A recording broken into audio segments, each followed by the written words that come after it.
नमस्कार. आजपर्यंत कोणीही न केलेला अभ्यास हा चैतन्यवेद प्रतिष्ठान 2019 पासून करत आलेला आहे.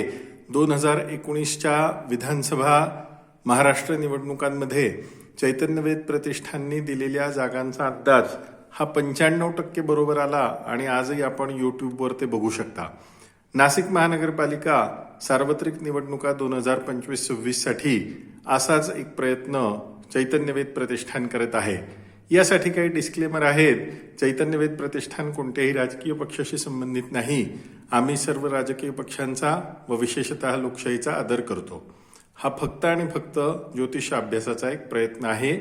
विविध स्रोतांकडून जी माहिती मिळाली, म्हणजे समजा जन्मतारीख असेल, जन्मवेळ असेल, याबद्दल आम्हाला कुठलीही माहिती विविध स्रोतांकडून मिळाली तीच आम्ही गृहीत धरली आहे.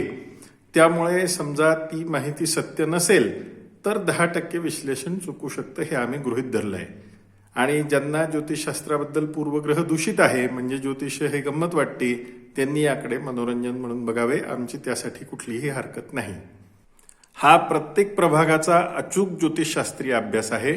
कोणत्या प्रभागात कोणाला किती जागा मिळतील याचे हे ज्योतिषशास्त्रीय विश्लेषण आहे. 15 जानेवारीला मतदान होईल. त्यावेळेसची महत्वाची ग्रहस्थिती याप्रमाणे असेल. ज्येष्ठा नक्षत्रामध्ये चंद्र म्हणजे वृश्चिक राशीत आहे. सूर्य मकर राशीत प्रवेश करतोय 14 तारखेला. मंगळ धनु राशीमध्ये, गुरु मिथुन राशीत, शनी मीन राशीत, राहू कुंभ राशीत आणि केतू सिंह राशीमध्ये त्या दिवशी असतील. ही आमची विशेष ज्योतिषशास्त्रीय महत्वाची टीम आहे. प्राचार्य पंकज धर्माधिकारी, अतुल कुलकर्णी, कुणाल जोशी, गार्गी धर्माधिकारी या सर्वांनी मिळून हे विश्लेषण दिवसरात्र करून आपल्यासाठी बरंच आधी, म्हणजे 15 तारखेला निवडणुका होतील त्याच्या आधी, म्हणजे साधारण 3 तारखेलाच हे विश्लेषण तयार आहे. एवढ्या आधी विश्लेषण करून आपण बघूया की हे ज्योतिषशास्त्रीय विश्लेषण किती बरोबर ठरतं. एका प्रभागात 4 जागा आहेत. त्यामधून कोणत्या पक्षाला किती जागा मिळू शकतील हा अभ्यास आपल्या समोर मांडलाय. कोणत्याही ठिकाणी व्यक्तिविशेष उल्लेख टाळण्याचा प्रयत्न केलाय, कारण आम्ही कोणाचा प्रचार करू इच्छित नाही. आपण बऱ्याच आधी हे निदान आणि आपला जो अंदाज आहे ज्योतिषशास्त्रीय विश्लेषण आहे ते भरपूर आधी देतोय, म्हणून कोणाला असं वाटू नये की या प्रभागातून अमुक निवडून येईल. तर आम्ही सांगितलंय 4 पैकी किती जागा कोणत्या पक्षाला मिळतील, कारण कोणाला असं वाटू नये की आम्ही कोणाचा प्रचार करतोय. म्हणून शक्यतो आम्ही नाव घेण्याचं टाळलंय. कुठे शक्य नसेल तर आम्ही एखाद्या ठिकाणी विशेष असेल काही लढत तर आम्ही तिथे सांगितलंय की या ठिकाणी या दोघांमध्ये तुल्यबळ लढत आहे, पण या व्यक्तीला विजय मिळू शकतो. परंतु हा कोणाचाही प्रचार नाही.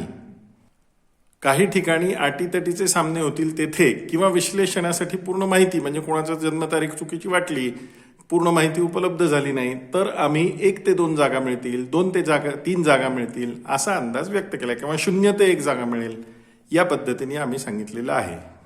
तर बघूया डिटेलमध्ये. चैतन्यवेद प्रतिष्ठान प्रभाग क्रमांक 1, आमचं विश्लेषण बीजेपीला 3 ते 4 जागा मिळतील, शिवसेना 0 ते 1 जागा मिळेल, मविआ म्हणजे महाविकास आघाडी 0 आणि इतरांना 0 जागा मिळतील. आता इथे बघा, या ठिकाणीच 3 ते 4 मिळतील आणि खाली 0 ते 1, म्हणजे जर समजा एक ठिकाणी अटीतटीचा सामना होईल आणि त्या ठिकाणी 3 जागा जर बीजेपीला मिळाल्या तर शिवसेना, एनसीपी, अजित पवार गट यांना 1 जागा मिळेल, आणि जर बीजेपीला 4 जागा मिळाल्या तर इकडे 0 मिळतील. म्हणजे या ठिकाणी 1 जागा ही अटीतटीचा सामना होईल असा आमचा अचूक अंदाज आपण 16 तारखेला बघू शकता. प्रभाग क्रमांक 2, शिवसेना बीजेपी 2, शिवसेना 1, महाविकास आघाडी 1. प्रभाग क्रमांक 3, बीजेपी 1 ते 2 जागा, शिवसेना, अजित पवार गट 1 जागा, महाविकास आघाडी 0 ते 1 जागा आणि इतरांना 1 जागा, शिवसेना, एनसीपी आघाडी 1 जागा, बीजेपी 1 ते 2 जागा, महाविकास आघाडी 0 ते 1 जागा. आता इथे बघा, समजा 2 जागा बीजेपीला मिळाल्या आणि 1 जागा यांना मिळाली तर महाविकास आघाडीची 0 होईल. इतरांना विशेष आहे बघा, या ठिकाणी इतरांचाही आम्ही उल्लेख केलेला आहे, म्हणजे विश्लेषण किती डेप्थ मध्ये केलंय हे तुमच्या लक्षात येईल. प्रभाग क्रमांक 4, बीजेपी 2 ते 3 जागा, शिवसेना, एनसीपी युती 1 ते 2 जागा, महाविकास आघाडी 0 ते 1 जागा आणि इतरांना 0 जागा मिळतील. प्रभाग क्रमांक 5, बीजेपी 2 ते 3 जागा, शिवसेना अजित पवार गट युती 1 ते 2 जागा, महाविकास आघाडी आणि इतर 0 जागा. हे विश्लेषण ऐकताना कोणाला जर असं वाटलं की आपण वैयक्तिक सल्ला घ्यायचा आहे, तर याच्यामधून आपण दिलेल्या क्रमांकावर व्हॉट्सअप करू शकता. प्रभाग क्रमांक 6 बीजेपी 1 ते 2 जागा, शिवसेना एनसीपी युती 1 ते 2 जागा, महाविकास आघाडी 0 ते 1 जागा. म्हणजे बघा, एका जागेवर आटीतटीची लढत आहे. इतरांना 0 ते 1 जागा मिळतील. प्रभाग 7 बीजेपी 3 ते 4 जागा, शिवसेना आणि अजित पवार गट युती 0 ते 1 जागा, महाविकास आघाडी 0, इतरांना 0. प्रभाग 8 बीजेपीला 2 जागा, शिवसेना अजित पवार गट 1 ते 2 जागा, महाविकास आघाडी 0 ते 1 जागा, इतरांना 0. प्रभाग क्रमांक 9 बीजेपीला 2 ते 3 जागा, शिवसेना अजित पवार गट युती 1 ते 2 जागा, महाविकास आघाडी 0 ते 1 जागा, इतरांना 0. प्रभाग क्रमांक 10 बीजेपी 1 ते 2 जागा, शिवसेना फिक्स 2 जागा, शिवसेना अजित पवार गट 2 जागा, महाविकास आघाडी 0 ते 1 जागा. म्हणजे बघा, बीजेपीला 1 मिळू शकते, महाविकास आघाडीला 1 मिळू शकते, आणि जर महाविकास आघाडीची 0 झाली तर बीजेपीला 2 मिळू शकतात. असं हे विश्लेषण आहे. प्रभाग क्रमांक 11 बीजेपी 1 ते 2 जागा, शिवसेना अजित पवार युती 1 ते 2 जागा, महाविकास आघाडी 0 ते 2 जागा. प्रभाग 12 बीजेपी 2 ते 3 जागा, शिवसेना अजित पवार गट युती 1 ते 2 जागा, महाविकास आघाडी 0 ते 1 जागा, इतरांना 0. ज्या प्रभागासाठी बीजेपीने अट्टहास केला तिथे फार काही मिळतंय असं वाटत नाहीये. प्रभाग क्रमांक 13 बीजेपीला 2च जागा मिळतील, शिवसेना अजित पवार गट 0 ते 1 जागा, महाविकास आघाडी 1 ते 2 जागा, ओहो, आणि इतरांना 0. बघण्यासारखी लढत इथे होणार आहे. हे विश्लेषण पूर्ण ज्योतिषशास्त्रीय दृष्ट्या आधारित आहे. याच्यामध्ये राजकीय जाण आमची योग्य नाही, हे आपण समजून घ्यावं. प्रभाग 14 मध्ये बीजेपीने लढवलंच नाही, त्याच्यामुळे त्यांच्याबद्दल बोलणं योग्य नाही. शिवसेना अजित पवार युती 1 ते 2 जागा, महाविकास आघाडी 1 ते 2, इतरांना 1 ते 2. आता तुम्ही म्हणाल हे 6 होतात, तसं नव्हे. समजा शिवसेना अजित पवार 2 मिळाल्या तर या दोघांना 1-1 मिळतील. इथे 1 मिळाली तर इथे 1 मिळेल, इथे 2 मिळतील. या प्रकाराने हे विश्लेषण बघावं. म्हणजे इथे फारच टफ फाईट होणार, हे चिन्ह ग्रह आपल्याला देत आहेत. प्रभाग क्रमांक 15 उपलब्ध जागा 3च आहेत. बीजेपीला 1 ते 2 मिळतील, शिवसेना अजित पवार युती 0 ते 1 आणि महाविकास आघाडी 1, इतरांना 0. प्रभाग क्रमांक 16 बीजेपी 1 ते 2, शिवसेना 1 ते 2, महाविकास आघाडी 0 ते 1 आणि इतरांना 0 ते 1. इतरांचाही आम्ही इथे उल्लेख केलेला आहे. कदाचित इथे मनसे असू शकतं किंवा इतर कोणीतरी असू शकतील.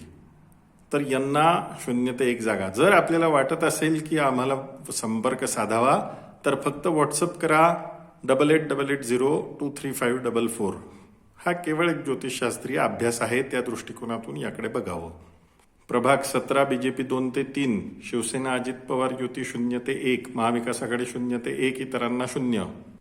प्रभाग 18 बीजेपी 2 ते 3, शिवसेना अजित पवार 1 ते 2, महाविकास आघाडी 0 ते 1, इतरांना 0 ते 1. वा, आम्ही इतरांचाही विचार केला आहे. म्हणजे तुम्ही बघा, या 4 जणांच्या टीमनी किती डेप्थमध्ये जाऊन हा अभ्यास केलेला आहे. प्रभाग क्रमांक 19 उपलब्ध जागा 3 आहेत. बीजेपी 1 ते 2 मिळेल, शिवसेना अजित पवार युती 0 ते 1, महाविकास आघाडी 0 ते 1, इतर 0. प्रभाग क्रमांक 20 बीजेपी 1 ते 2, शिवसेना एनसीपी 1 ते 2, महाविकास आघाडी 0 ते 1 आणि इतरांना 0. प्रभाग 21 बीजेपी 1 ते 2, शिवसेना एनसीपी, बराच जोर इथे आहे, 2 ते 3 जागा मिळतील, महाविकास आघाडी 0 ते 1, इतरांना 0.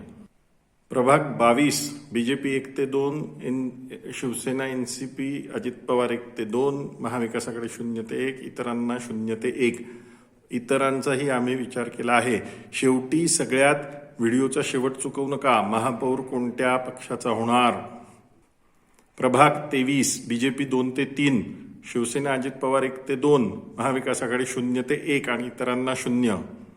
प्रभाग 24 बीजेपी 2 ते 3, शिवसेना अजित पवार युती 1 ते 2, महाविकास आघाडी 0 ते 1 आणि इतरांना 0 जागा मिळतील. प्रभाग क्रमांक 25 बीजेपी 2 ते 3 जागा मिळणार, शिवसेना 1 ते 2, महाविकास आघाडी 0 आणि इतरांना 1. बघा, इतरांचा आम्ही अभ्यास केला म्हणजे किती डेप्थ पर्यंत आम्ही अभ्यासात पोहोचलो आहोत. साधारणतः आम्ही 500 ते 550 विविध कुंडल्यांचा अभ्यास करून हा निष्कर्ष काढलेला आहे.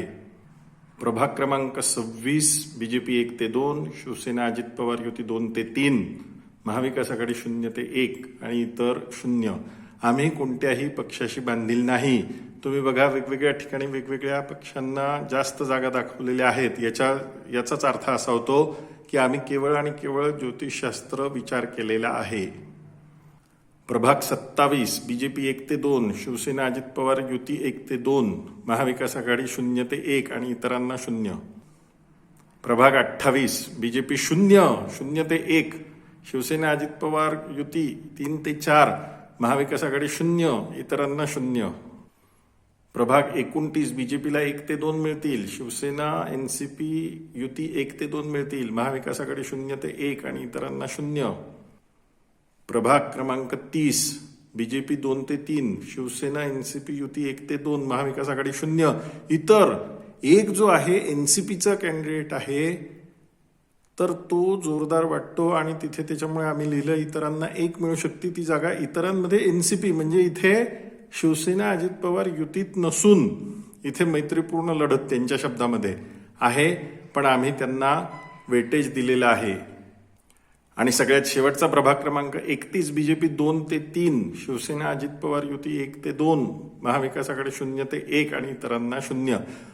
तर अशा पद्धतीने आम्ही साधारण 550 वेगवेगळ्या कुंडल्यांचा अभ्यास करून हा तौलानिक विश्लेषणात्मक अभ्यास आधी कुणी न केलेला आमच्याच यूट्यूब चॅनलवर, चैतन्यवेद प्रतिष्ठानच्या यूट्यूब चॅनलवर 2019चा विधानसभेचा अभ्यास आहे, तो आजही काढून बघा. 95% करेक्ट आलेला आहे.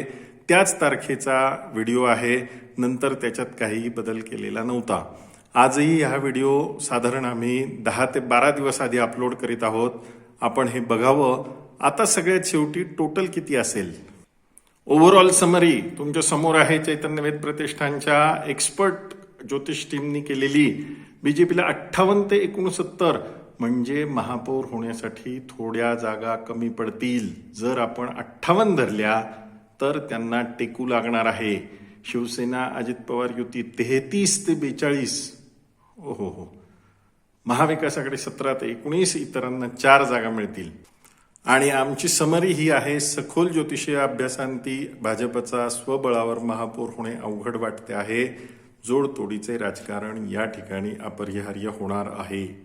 16 तारखेला सर्वांना कळूनच जाईल की आम्ही केलेला हा अभ्यास कितपत योग्य आहे. आपण नक्की यावर प्रतिक्रिया द्या. धन्यवाद. जय हिंद, जय महाराष्ट्र.